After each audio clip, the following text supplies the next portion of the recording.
All right, someone's got to fess up because someone slipped this market a Mickey, dude. I mean, like, there's a volume in there somewhere. I don't know, but this is ridiculously slow. I looked at it this morning about 7:30, and I was like, what is going on? It is moving so freaking slow. And then I didn't look at it again until a little bit later. I mean, I'm just looking at what happened here, though. It'd be so hard to,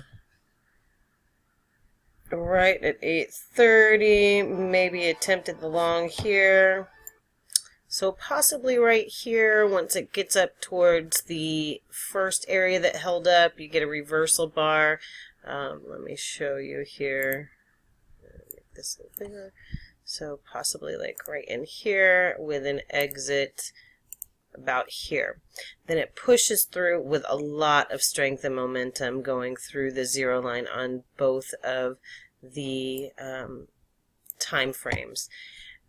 It moves ahead. It gives you the opportunity for a short right here. I would be a little bit cautious. It is opening up, so that does make it a little bit better. It would just be right here. Well, at that time it wouldn't look like that. It would look like this. So it was well below the zero line. So yeah, it would be an absolute entry. And then it doesn't really push through so much right here at this point. So you may be considering an exit then, but you may be looking at the fact that your EMAs are spreading open. So holding on just a little bit.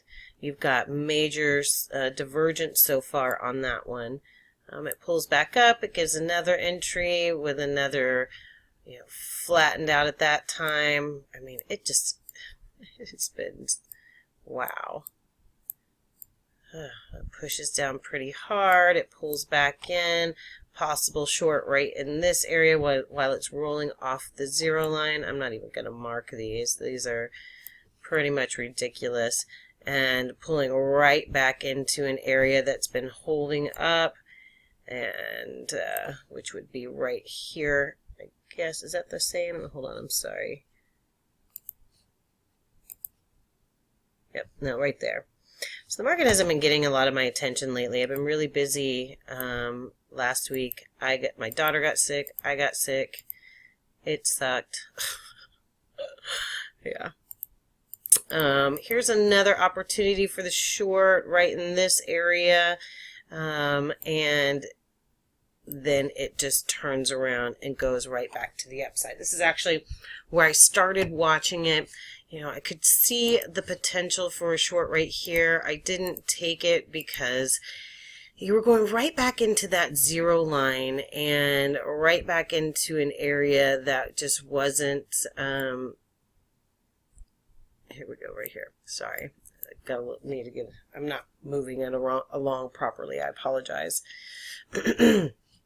But right back into an area that been kind of holding. You're back above the zero line, which says we're looking for the push to the upside.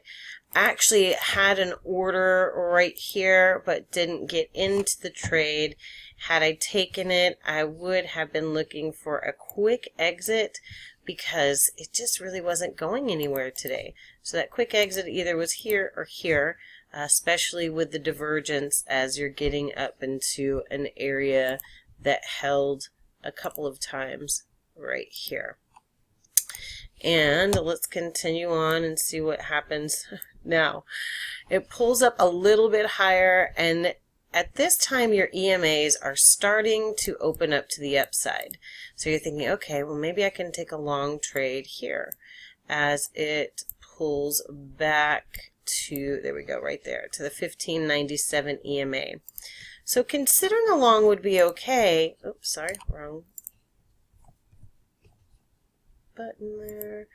But what's happening is you can see the MACDs never slow down to the downside on the 1597. So if you did take that long, it pulled up several times and gave you several opportunities to go ahead and take the exit when it pulled right back into the area.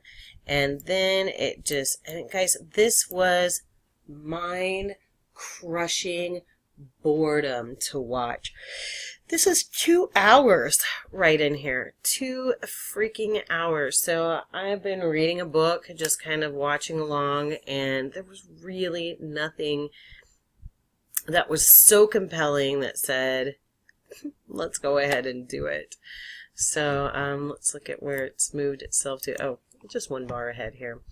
Yeah, so today I wouldn't say there were a ton of opportunities. I wouldn't be surprised if a lot of people lost money today because it was very difficult to be able to just grab those exits pretty quickly.